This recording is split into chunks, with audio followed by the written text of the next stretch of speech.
শ্রীমদ্ ভাগবতের পরিচয় যখন জানি তখন জানতে পারলাম শ্রীকৃষ্ণ দ্বৈপায়ন বেদব্যাস তিনি বিভিন্ন গ্রন্থ রচনা করেছেন জগৎবাসীর কল্যাণ হেতু। জগতের মানুষের কল্যাণের কথা চিন্তা করে তিনি বিভিন্ন রকম আমাদের শাস্ত্র গ্রন্থ রচনা করেছেন।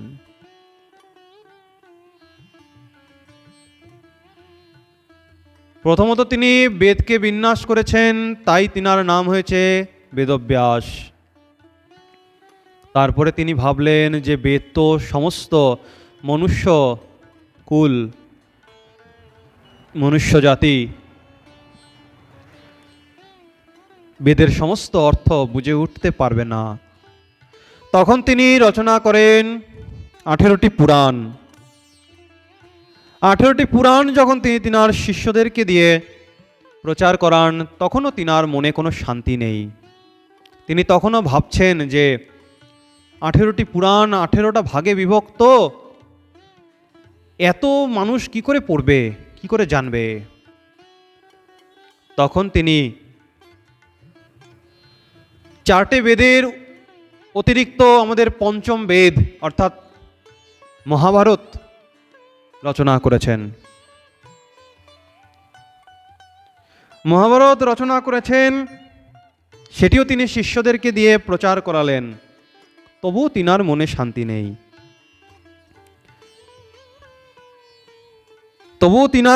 শান্তি নেই। তিনি তখনও ভাবছেন মহাভারত 18 পর্বে বিভক্ত, বিভিন্ন রকম জটিল সমস্যার কথা প্রতিটা পর্বে বলা রয়েছে। মনুষ্য জাতি মনুষ্যকুল এত কিছু কিভাবে নেবে। তখন তিনি আরো একটু সংক্ষিপ্ত হলেন। তিনি রচনা করলেন শ্রীমদ্ ভগবত গীতা। গীতা সুগীতা কর্তব্যা কিমন্বয়ী শাস্ত্র বিস্তরৈ ইয়া স্বয়ং পদ্মনাভস্য মুখো পদ্ম বিনিসৃতঃ। গীতা শাস্ত্র পাঠ করলে বলছেন আমাদের শাস্ত্র অন্য কোনো শাস্ত্র পাঠ করবার প্রয়োজন নেই, কারণ স্বয়ং পদ্মনাভ শ্রীহরি নিজ মুখে বলেছেন কি করলে দুঃখ হতে মুক্তি পাওয়া যাবে। সুতরাং আর কাউকে জিজ্ঞাসা করবার দরকার নেই। শ্রীমদ্ ভগবত গীতা পাঠ করলে সকল প্রশ্নের উত্তরের সমাধান হয়ে যাবে, সকল প্রশ্নের উত্তর পাওয়া যাবে, সকল প্রশ্নের সমাধান পাওয়া যাবে। বেদব্যাস গীতাশাস্ত্র রচনা করে শিষ্যদের শিক্ষা দিলেন এবং প্রচার করবার জন্য পাঠালেন। কিন্তু তখনও বেদব্যাসের মনে শান্তি নেই।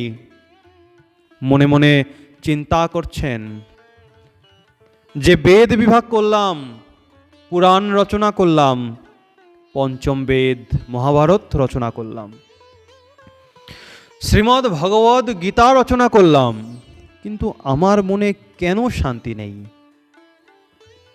মনুষ্য জাতির জন্য মনুষ্য কল্যাণের জন্য তিনি এত শাস্ত্র রচনা করেছেন, গীতা পুরাণ মহাভারত বেদ বিন্যাস কত কিছু করলেন, তবুও তিনার মনে শান্তি নেই।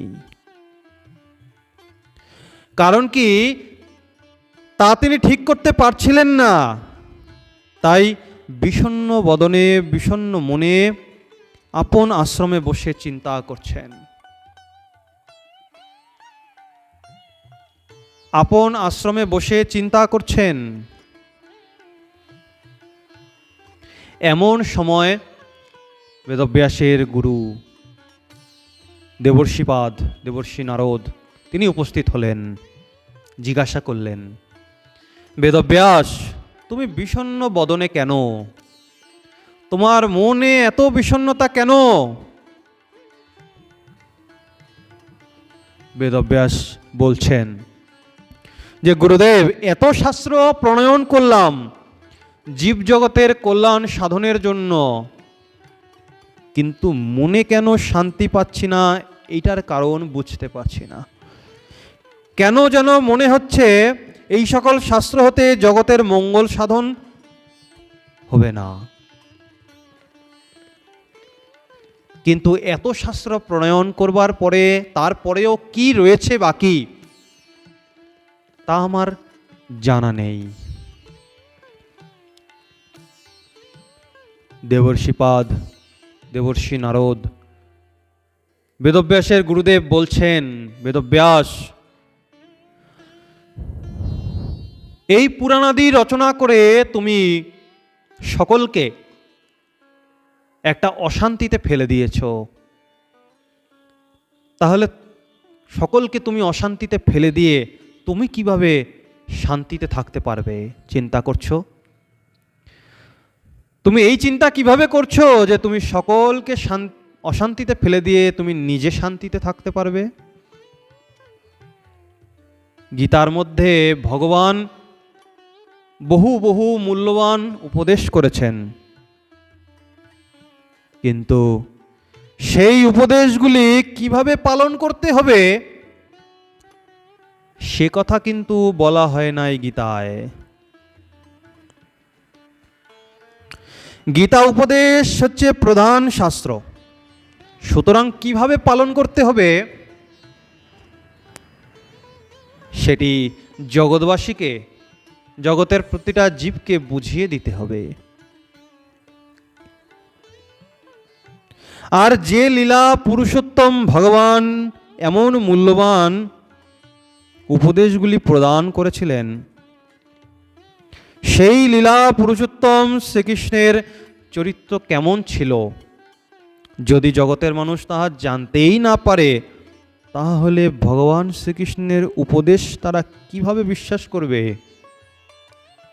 তুমি এত শাস্ত্র প্রণয়ন করেছ, কোনোটির মধ্যে ভগবান শ্রীকৃষ্ণের, গোবিন্দের, পুরুষোত্তম ভগবানের চরিত্র বর্ণনা করো নাই।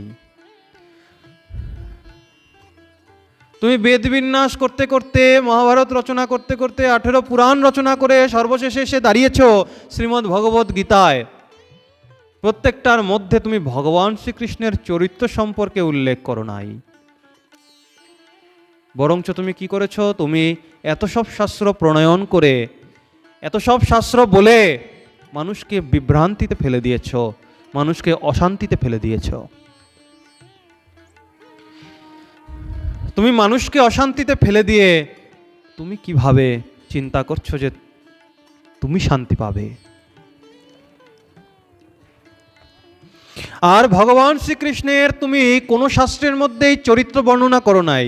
এবার মানুষ যদি ভগবানের চরিত্র সম্পর্কে না জানতে পারেন, ভগবানকেই ঠিকমতো না জানতে পারেন, তাহলে কিভাবে